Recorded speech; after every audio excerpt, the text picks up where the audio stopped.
नमस्कार मित्रों, राधे राधे। जय माँ दुर्गा। तो मीन राशि वालों बेटा, हो जाऊं सावधान। अगले 24 घंटों में हो जाइए सावधान मित्रों। जिंदगी का धागा टूटने वाला है। एक ऐसी दुर्घटना आपके साथ घटने वाली है जो आपके घर को मित्रों मातम में बदल देगी। मित्रों, इस वक्त आपकी कुंडली में राहु और गुरु ने मिलकर जिन परिस्थितियों का निर्माण किया है, वह परिस्थितियां आपके जीवन में पहली बार बनेगी। कुछ ऐसी दुर्घटनाएं आपकी किस्मत में इस वक्त लिखी हुई है जिसे ना चाहते हुए भी बदल पाना मुश्किल होगा। देखिए, जो बात मैं आपको बताने आया हूं, वह बात 101% सत्य होगी, क्योंकि दादा गुरु आपके भविष्यफल का निर्माण बहुत बारीकी से और बहुत मेहनत से करते हैं। दादा गुरु की कही हुई बात आज तक गलत साबित नहीं हुई है। मित्रों, पिछले समय में भी आपने बहुत कष्ट झेले थे और बहुत सबक भी सीखे थे, और उन्हीं के आधार पर आज आपका भविष्यफल मैं बताने आया हूं। इसलिए मात्र 20 मिनट का कीमती वक्त आप निकाल लीजिएगा, क्योंकि मित्रों, इस वक्त देखिए चारों ओर से मुसीबतें आपके ऊपर आ रही हैं। कौन व्यक्ति कौन सी मुसीबत लेकर आएगा, यह भी इस वीडियो में आपको जानने को मिलेगा। और मित्रों, सावधानियों की बात करें तो देखिए, मैं कितनी भी सावधानियां आपको बता दूं, लेकिन अगर आप उन सावधानियों को बरतेंगे नहीं तो फिर आप अपने ही लिए मुसीबत का गड्ढा खोद रहे हैं। इसलिए हर एक सावधानी आपके लिए जानना भी अत्यंत आवश्यक होगी। सबसे पहले आप सभी इस वीडियो को लाइक कर दीजिएगा और कमेंट बॉक्स में ओम बागेश्वर धाम सरकार नमः अवश्य ही लिख दीजिएगा। अब मित्रों, देखिए कि जब समय की शुरुआत होगी तो शुरुआत में ही आपके सामने इतनी परिस्थितियां बिगड़ी हुई रहेंगी कि आपको समझ नहीं आएगा कि सबसे पहले आपको क्या करना है, क्योंकि जैसे ही सुबह की शुरुआत होगी, घर में किसी छोटी सी बात को लेकर भयानक विवाद उत्पन्न हो जाएगा। उस वजह से आपका दिमाग काम करना बंद कर देगा। मित्रों, आपको समझ नहीं आएगा कि क्या करना है और क्या नहीं करना है। इसलिए मैं हाथ जोड़कर निवेदन कर रहा हूं कि मित्रों, देखिए कि जब दिन की शुरुआत अच्छी होती है तो पूरा दिन अच्छा जाता है। इसलिए घर में हमेशा सुबह के वक्त कभी भी किसी भी प्रकार की खिटपीट नहीं होनी चाहिए। जितना ज्यादा घर का वातावरण शांत रहेगा, उतना ही ज्यादा हमारा पूरा दिन अच्छा जाएगा। देखिए, सुबह के समय रोजाना हमें घर में भजन चलाकर रखने चाहिए। इससे घर में शांति स्थापित होती है। इससे घर में मित्रों एक अलग ही तरह का सुकून रहता है। कहते हैं कि जिंदगी में अगर हमारा घर हमारे लिए अच्छा है तो फिर हमारा बाहर का जो वातावरण रहेगा वह और बेहतरीन बनेगा, क्योंकि इंसान को सुकून कहाँ मिलता है जब इंसान दुनिया के धक्के खाकर, दुनिया से हार कर कहीं लौटता है तो वह सिर्फ अपने घर लौटता है। और अगर उसे उस घर में भी सुकून नहीं मिले तो फिर इंसान चिड़चिड़ा हो जाता है। फिर उसे चारों तरफ से दुख और भी भारी लगने लगते हैं। इसलिए मित्रों, देखिए, सुबह की शुरुआत आपको बहुत अच्छे तरीके से करने पर ध्यान देना है। सुबह उठते ही स्नान ध्यान करके आपको मंदिर जाना है, दर्शन करना है, उसके बाद अपने दिन की शुरुआत करनी है। हालांकि देखिए, अभी भी आपके सामने कई सारी परिस्थितियां ऐसी हैं जिनमें आपको बहुत सारे कष्ट झेलने पड़ेंगे। देखिए, समय की शुरुआत आपके लिए इस वक्त अच्छी नहीं रहेंगी, क्योंकि इस वक्त गुरु ने जो दोष आपके लिए उत्पन्न किया है वह दोष साधारण नहीं है। अब घर से तो परेशान रहेंगे, बाहर वाले लोग भी आपको परेशान करने पर तुले हुए हैं। कोई बेवजह आपसे लड़ाई झगड़ा कर सकता है। इस वजह से तू मैं हो सकती है, और इस वजह से आपका मन भी बहुत ज्यादा दुखेगा। क्योंकि मित्रों, देखिए, अब ऐसा है कि हम लोगों का जवाब कब तक दें। अब कुछ लोग जिनकी आदत होती है हर वक्त लड़ाई झगड़े क्लेश करने की, उन लोगों को हम कितना भी समझा ले, लेकिन वे नहीं समझेंगे। इसलिए मित्रों, अपने जीवन को बहुत शांत रखिए। और आप सभी को इस वक्त बता देते हैं कि कोई भी व्यक्ति इतना बुरा नहीं होता है मित्रों जितना हम समझते हैं। और कभी कभी कुछ भी परिस्थिति उतनी बुरी नहीं होती है जितनी हम मन में बना लेते हैं। देखिए, परिस्थिति हमेशा बदलती है, और जो इंसान परिस्थिति के अनुसार खुद को ढाल लेता है वह इंसान सबसे सुखी इंसान होता है। आपके जीवन में परिस्थितियां बहुत ज्यादा दिन पर दिन बिगड़ती जा रही है। एक तरफ आपका परिवार आपका साथ नहीं दे रहा है, दूसरी तरफ आप जहां पर काम करते हैं वहां पर भी आपके मन के मुताबिक कुछ नहीं हो रहा है। इस वजह से आप बहुत ज्यादा दुखी हैं। लेकिन देखिए, दुखी रहने के 1000 बहाने हैं और सुखी रहने का सिर्फ एक ही बहाना है कि आप मन में ठान लीजिए कि चाहे मेरे साथ कितना भी बुरा हो, चाहे कोई मुझे कितनी ही तकलीफ दे, लेकिन अगर मेरे जीवन का सिर्फ एक उद्देश्य है कि मुझे सुखी रहना है, तो आप रहेंगे मित्रों। आपके पिछले समय में आपके अपने ही लोगों ने आपसे कुछ वादे किए थे। वो वादे अब टूटने वाले हैं। देखिए, सपने तोड़ते हैं, वादे तोड़ते हैं, भरोसा टूटता है। आज के समय में टूटी हुई चीजें अक्सर मंदिर में ही जाती है। यह बात बहुत छोटी सी है, लेकिन सत्य है, जब इंसान टूटता है तो उस इंसान को एकमात्र सहारा दिखता है, वह है परमात्मा। और कहते हैं कि टूटी हुई चीज को भगवान बहुत अच्छे से बनाते हैं। पहली बनाई हुई चीज हमेशा अच्छी होती है, लेकिन जब टूट कर कोई चीज बनती है तो वह और निखर कर आती है। आप मन से यह भ्रम निकाल दें कि खंडित चीज कभी शुभ नहीं होती है। खंडित चीज को हम जितनी अच्छी तरीके से फिर से तराशते हैं, तो वह चीज उतनी बेहतरीन होती है। ठीक उसी तरह मित्रों, परमात्मा भी आपको तराश रहे हैं, दुख दे रहे हैं, तकलीफ दे रहे हैं, कष्ट दे रहे हैं, आपके सपने तोड़ रहे हैं, आपके भरोसे आपके अपने तोड़ रहे हैं। तो कोई बात नहीं, आप मान लीजिए कि परमात्मा आपको फिर से बनाने वाले हैं। और कहते हैं मित्रों कि अच्छा वक्त आने से पहले जिंदगी में बहुत कुछ बुरा होगा। और वहीं पर हमें जीवन में सब्र करना सीखना चाहिए, क्योंकि आज के समय में ऐसा कौन व्यक्ति है जिसके जीवन में दुख नहीं है। हर व्यक्ति किसी न किसी दुख से जूझ रहा है। कोई अपने सपने से परेशान है तो कोई हकीकत से परेशान है। मित्रों, हमारा नजरिया बहुत अच्छा होना चाहिए। हमेशा ध्यान रखना मित्रों कि कभी कभी जिंदगी में कोई इंसान पक्षियों के लिए पानी रखता है तो कोई इंसान पक्षियों के लिए बंदूक रखता है। आप किन तरह के लोगों में से है, इस बात का एक बार अवलोकन जरूर करना और भगवान का शुक्रिया अदा भी करना। मित्रों की भगवान ने आपको दुख झेलने वालों में से रखा है, देने वालों में से नहीं। क्योंकि आज जो इंसान लोगों को दुख देता है, जो इंसान लोगों को बुरा करता है, उसके जीवन में कभी अच्छा नहीं होता है। चाहकर भी आपके अपने ही मित्रों आपको इस वक्त नीचा दिखाने का प्रयास करने वाले हैं। इसलिए करने वाले हैं क्योंकि वे आगे बढ़ गए हैं और आप वहीं पर है। लेकिन आपको मित्रों ध्यान रखना है कि लोग कभी भी आपको खुश नहीं देख सकते। आप थोड़ा सा खुश होने का प्रयास कीजिए। लोग अपनी औकात आपको दिखा ही देंगे। और यदि आपके घर परिवार में किसी की अचानक से थोड़े समय पहले मृत्यु हुई थी, तो उसकी शांति के लिए भी आपको घर में कुछ ना कुछ जरूर करना है। मित्रों मित्रों बता देते हैं, क्योंकि मित्रों देखिए, कहते हैं कि जब घर में अचानक बेटाइम किसी की मृत्यु होती है तो उसकी आत्मा को कष्ट पहुंचता है। और उसकी आत्मा के लिए लोग कई तरह के जतन करते हैं, कई तरह की पूजा करते हैं, क्रियाएं करते हैं। लेकिन देखिए कि वो कहीं ना कहीं जाकर हमारे बहुत पितृ योनि में स्थापित हो जाते हैं।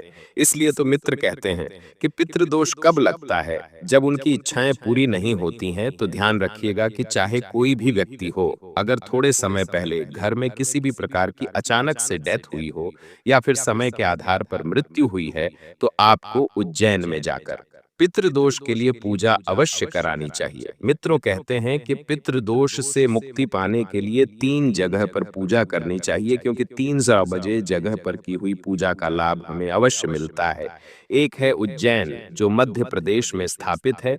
एक है हरिद्वार, जैसे सनातन धर्म के सभी लोग भली भांति जानते हैं। और एक है गया जी। अगर इन 3 जगहों पर कोई भी इंसान अपने पितरों के लिए तर्पण करता है, अपने पितरों के लिए श्राद्ध करता है, अपने पितरों के लिए पूजा करता है, तो उसकी पूजा हमेशा सफल होती है। हमारे पास ऐसे कई सारे जातक आते हैं जो पूछते हैं कि गुरुजी, पितृदोष से बहुत परेशान हैं।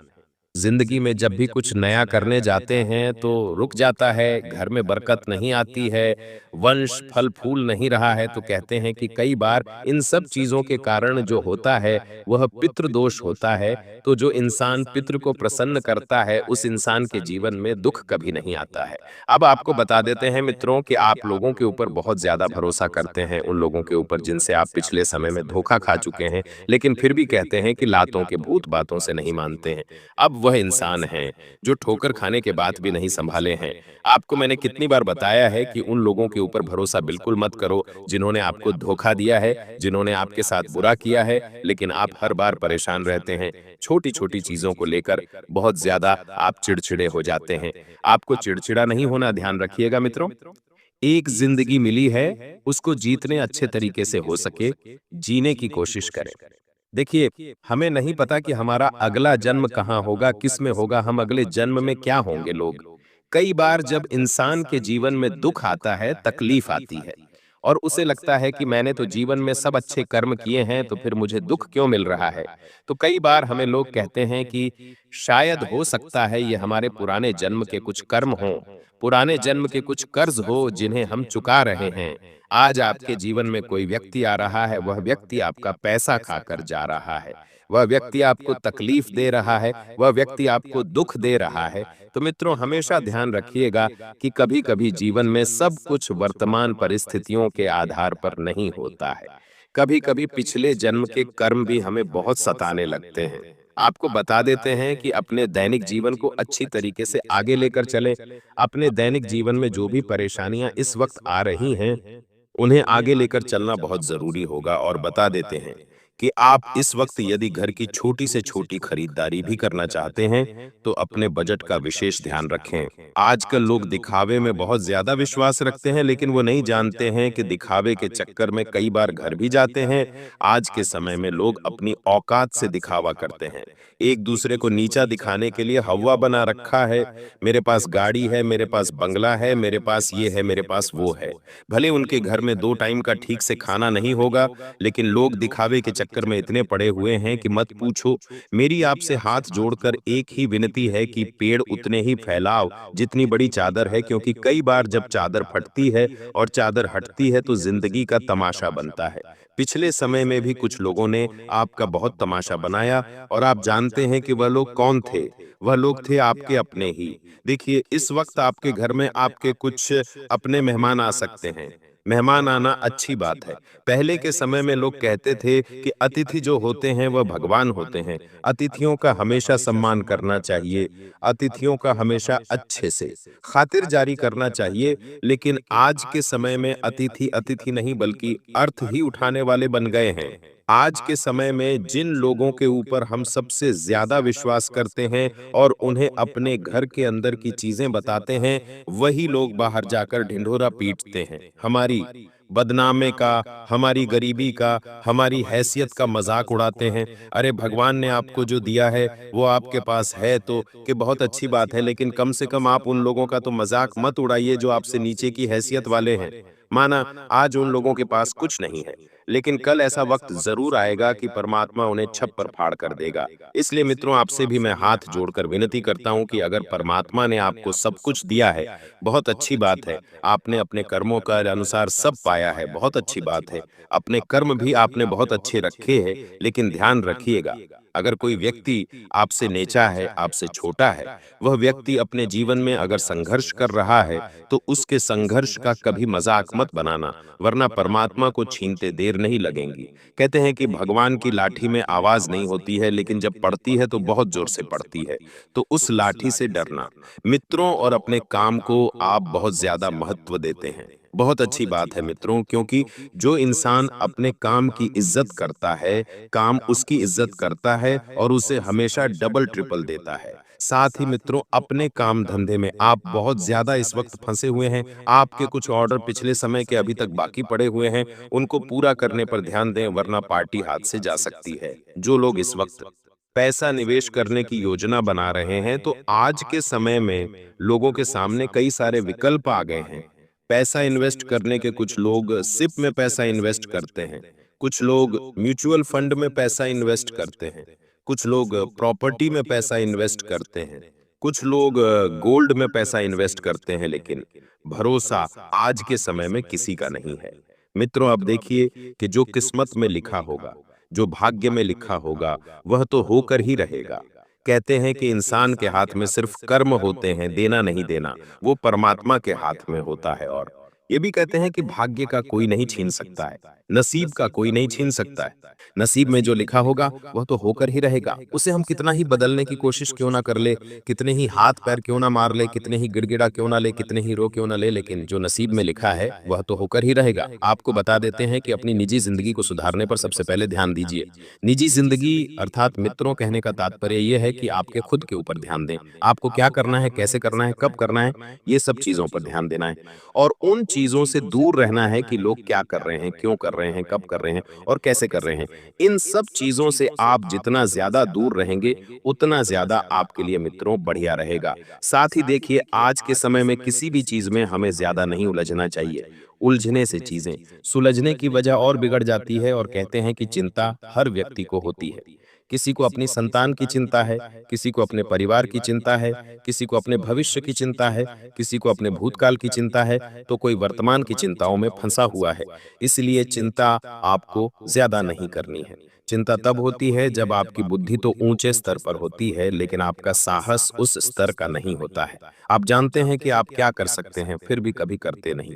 यही अंतर है, और यही चिंता है। एक इंसान को अपने ऊपर भरोसा होता है, एक इंसान को अपने ऊपर विश्वास होता है कि हाँ, मैं ये कर सकता हूं, लेकिन आपके अंदर फिर भी हिम्मत नहीं आती है।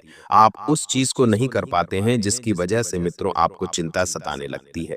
आज के समय में हर व्यक्ति किसी न किसी तरह की चिंता में फंसा हुआ है, और कहते हैं मित्रों कि हमें हमेशा सत्य का साथ देना चाहिए, क्योंकि परमात्मा उस इंसान के साथ रहते हैं जो हमेशा सच का साथ देते हैं। लेकिन कलयुग में मित्र अब ऐसा नहीं है। आज के समय में भले लोग झूठ का साथ देकर आगे तो बढ़ जाते हैं, लेकिन कहते हैं कि सच की लाठी उस अंधेरे में भी हमें सहारा देती है। जहां पर हमें कुछ भी नहीं दिखाई देता है, जहां पर हमें लगता है कि हम हार गए हैं, जहां पर हमें लगता है कि हम टूट गए हैं, लेकिन फिर भी वह सच की लाठी हमें सहारा देती है। कोर्ट कचहरी के मामले में आप पिछले लंबे समय से बहुत ज्यादा भटक रहे हैं। किसी व्यक्ति ने आपके ऊपर कुछ ऐसा केस किया हुआ है जिसका अभी तक कोई भी हल नहीं मिला है। अब वह केस मित्रों क्या है ये आप जानते हैं, क्योंकि अगर मैंने सब कुछ इस वीडियो में बता दिया तो आपका तमाशा बन जाएगा, अन्य जातकों को आपके बारे में पता चल जाएगा। इसलिए मैं अच्छे से जानता हूं कि किसके ये जीवन में कितना दुख है, कौन किस तकलीफ से जूझ रहा है, किसके जीवन में कौन सी परिस्थिति बिगड़ी हुई है, सब परमात्मा अच्छे से जानते हैं। और ये परमात्मा के अलावा दादा गुरु हैं, वह भी अच्छे से जानते हैं, क्योंकि ने दादा गुरु ने आपकी कुंडली देखी है, और पिछले कुछ समय से आपकी कुंडली में कुछ भी अच्छा नहीं दिख रहा है। कहीं पर राहु आपको कष्ट दे रहा है, कहीं पर गुरु आपके लिए कई विकट परिस्थितियों का निर्माण कर रहा है, और शनिदेव ने तो आपकी बैंड बजा रखी है। अब मित्र देखिए कि ये सब चीजें इंसान के भाग्य पर भी कभी कभी निर्भर नहीं करती हैं, कभी कभी निर्भर करती है कुंडली पर, कभी कभी निर्भर करती है ग्रहों के दोष पर। आपके घर में इस वक्त कुछ ऐसे लोग भी आ सकते हैं जो आपके शुभ चिंतक बनकर आएंगे, लेकिन शुभ चिंतक तो रहेंगे ही रहेंगे, लेकिन अशुभ भी आपके लिए करके जाएंगे। शुभ चिंतकों से आपको बचकर रहना है। कोई व्यक्ति कितना ही खास क्यों ना हो, कोई व्यक्ति कितना ही आपके लिए विशेष क्यों ना हो, एक समय पर वह भी व्यक्ति आपको एहसास दिलाएगा कि आप उसके जीवन में कुछ महत्व नहीं रखते। आपको गलतफहमी में अपने लोगों से दूर होने की जल्दबाजी नहीं करनी है। हर व्यक्ति की राय को जान लेना है। हर व्यक्ति के मित्रों आपको सवालों को सुन लेना है। अगर कोई व्यक्ति आपसे किसी चीज की गारंटी मांग रहा है तो गारंटी ना दे। किसी व्यक्ति के साथ झूठे वादे ना करे, किसी व्यक्ति को झूठे वचन ना दे। मित्रों बता देते हैं, मित्रों देखिए, अब मैं आपके लिए एक छोटा सा उपाय आपको बता देता हूं, जो शास्त्रों के आधार पर छानबीन करके लेकर आया हूं आप सभी ने। कनेर के पुष्प का नाम तो सुना होगा, बहुत लोग ने कनेर के पुष्प देखे भी होंगे। तो क्या करना है कि कनेर के पहले पुष्प को अपने सर, अपने हृदय, अपने नेत्र, हाथ और पैर पर स्पर्श करवाकर अपने मन की बात कहे और उसे महादेव को अर्पित कर दे। आपके समस्त दुख, समस्त विघ्न और कष्ट शांत हो जाते हैं। भोलेनाथ की कृपा आप पर बनी रहती है। भगवान शिव का आशीर्वाद आपको मिलता है। भगवान शिव जो होते हैं मित्र, वह बहुत भोले होते हैं। अपने भक्तों का दुख आसानी से हर लेते हैं, भक्तों को किसी चीज की तकलीफ नहीं होने देते हैं। आज के समय में यदि कोई भी व्यक्ति धन की समस्या से जूझ रहा है, कर्ज से जूझ रहा है, या फिर शारीरिक कष्ट से जूझ रहा है, तो वह इंसान भोलेनाथ की कृपा से आज के समय में बहुत हद तक सही हो चुका है और सफल भी हो चुका है।